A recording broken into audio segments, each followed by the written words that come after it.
Que a paz e a luz do Divino Messias Jesus nos envolva hoje, agora e para todo sempre. Mais uma vez aqui reunidos em nome de Jesus para realizarmos o Evangelho no lar. Que possamos todos estar aqui com o pensamento voltado para o que será dito, para que a gente possa se esforçar por colocar em prática, absorvendo tudo que será dito, um esforço contínuo de colocar em prática. Oremos ao Senhor. Jesus, mestre e amigo de todas as horas, fortalece a nossa alma, o nosso espírito, para que possamos, Senhor, seguir confiantes diante das provações, dificuldades e problemas do cotidiano. Mas sabemos que estás conosco, Senhor, nessa caminhada, porque assim o disseste, estaria conosco por toda a eternidade. Rogamos a Ti, Senhor Jesus, que nos dê força, coragem e determinação, e possamos seguir em frente confiantes. Que a Tua luz, que o Teu amor, que a Tua paz nos envolva hoje, agora e para todo sempre. Que assim seja. Sorteando uma página do Evangelho, caiu o capítulo 5, Bem-aventurados aflitos, item 3, Justiça das aflições. E ele diz o seguinte: as compensações que Jesus promete aos aflitos da terra não podem ocorrer senão na vida futura. Sem a certeza do futuro, essas máximas seriam um contrassenso. Bem mais, seriam um engodo. Mesmo com essa certeza, compreende-se dificilmente a utilidade de sofrer para ser feliz. Disse, para ter mais mérito, mas então pergunta-se por que uns sofrem mais do que os outros. Por que uns nascem na miséria e outros na opulência, sem nada terem feito para justificar essa posição? Por que para uns nada dá certo, enquanto que para outros tudo parece sorrir? Mas o que se compreende menos ainda é ver os bens e os males tão desigualmente repartidos entre o vício e a virtude. Ver os homens virtuosos sofrerem ao lado dos maus que prosperam.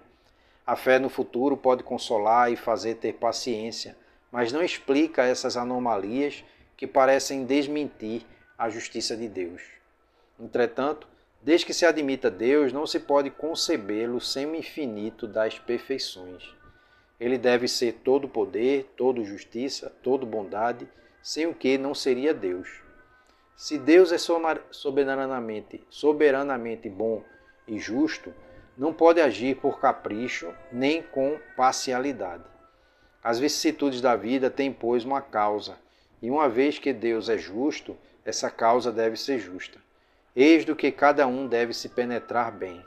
Deus colocou os homens sobre o caminho dessa causa pelos ensinos de Jesus, e hoje, julgando-os bastante maduros para a compreender, revelou-a inteiramente pelo Espiritismo, quer dizer, pela voz dos Espíritos. Ora, essa passagem do Evangelho ela nos fala muito claramente, qual é a justiça das aflições. Ele pergunta por que uns sofrem na miséria, enquanto outros vivem na opulência, uns na pobreza, outros na riqueza. Qual seria? Por que isso? Por que Deus agiria assim com todos nós? E a gente sabe pela própria doutrina que todos nós passamos pelas diversas experiências quando reencarnamos. São diversas encarnações onde a gente passa pela pobreza, pela riqueza, pela miséria, pela falta de conhecimento. Diversos são os motivos que nos trazem aqui, mas sempre consequência dos nossos atos e sempre combinado no plano espiritual. Nada é por acaso, ninguém é trazido à Terra e jogado à própria sorte.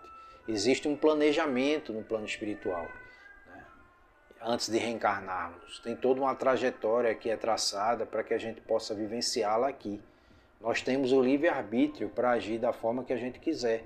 Mas existem as leis de Deus que estão inseridas em cada um de nós. Cada um sabe qual é o propósito que se tem de viver, por que está aqui, no seu íntimo. E as revelações que são trazidas pela doutrina espírita nos esclarecem tudo isso. Nos fazem ter na vida uma clareza de nossas ações, o que a gente deve fazer aqui, quando encarnamos.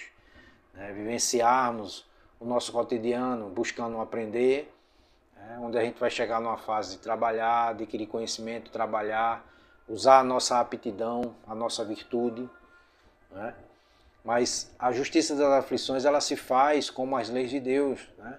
Naturais, as leis naturais são as leis de Deus.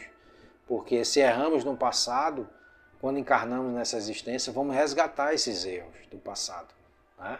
Seja nessa existência ou numa outra existência, os erros eles são resgatados e muitas das vezes pelo seu próprio pedido. Você pede para passar por tudo aquilo que está passando, né? E aí você vai dizer, mas por que uns ricos fazem coisas erradas, agem de forma errada, equivocada e ainda vivem na abundância, né? Porque Deus não os castiga, né? Deus não castiga ninguém, né? Deus é amor, independente de um filho rebelde ou de um filho bonzinho, todos são seus filhos, somos todos irmãos, né? E quantas vezes nós errarmos, teremos a oportunidade de acertar de novo, de levantar e errar e acertar, e assim é a caminhada na Terra, né? E vivemos nesse planeta para isso, né? Para resgatarmos esses erros, passarmos por provações, né? Porque tudo é proveniente aí do orgulho, da vaidade, do egoísmo.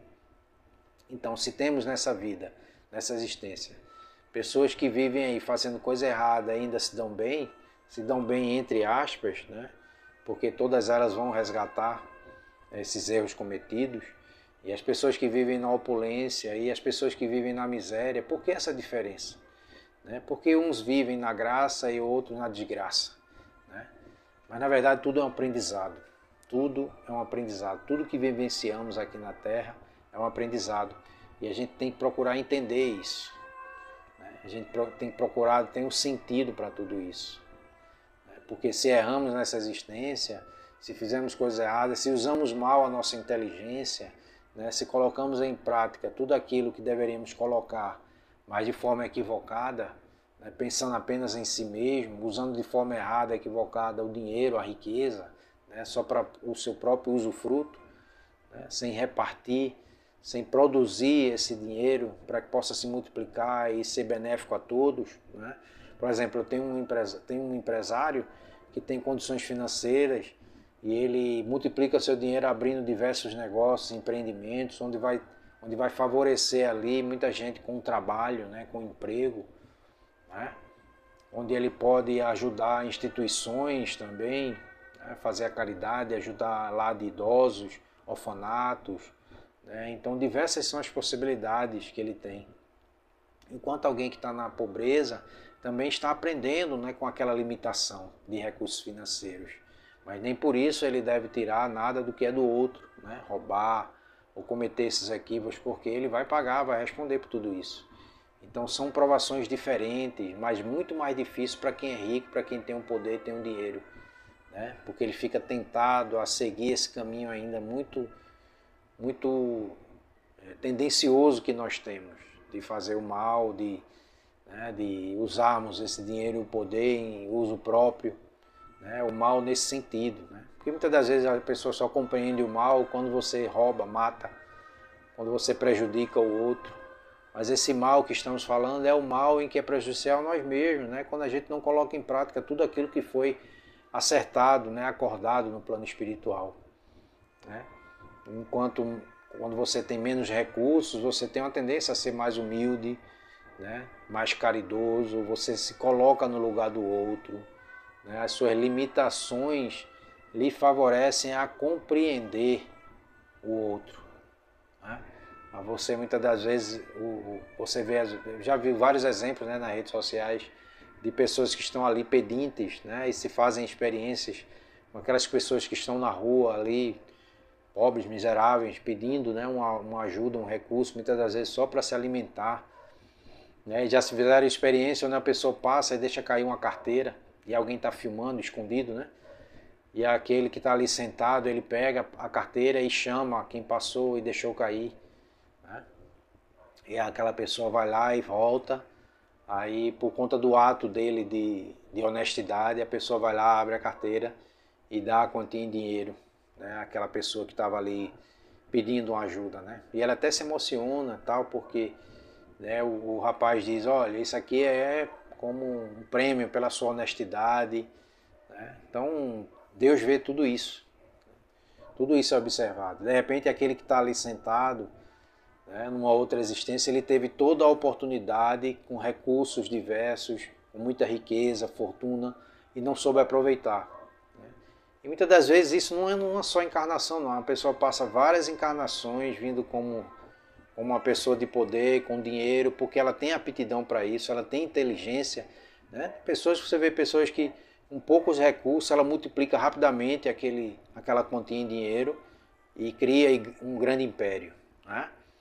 Então, de repente, muitos mendigos que você vê na rua, eles já tiveram oportunidade e caíram diversas vezes, erraram. Né?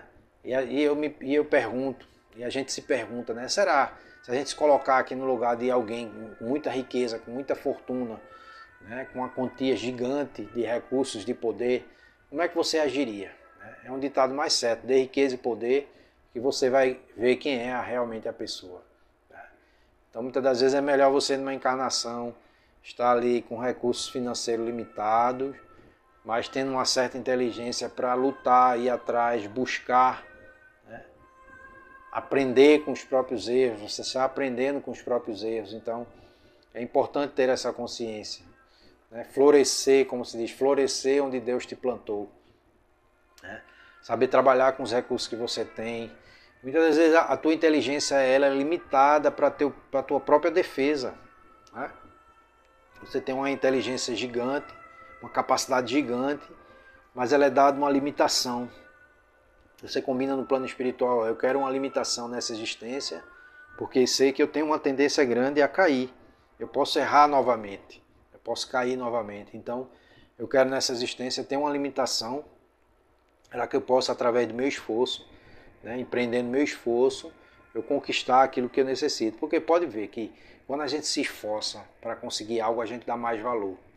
Né? Normalmente quando as coisas vêm fáceis, de forma fácil, a gente não dá tanto valor, não é verdade?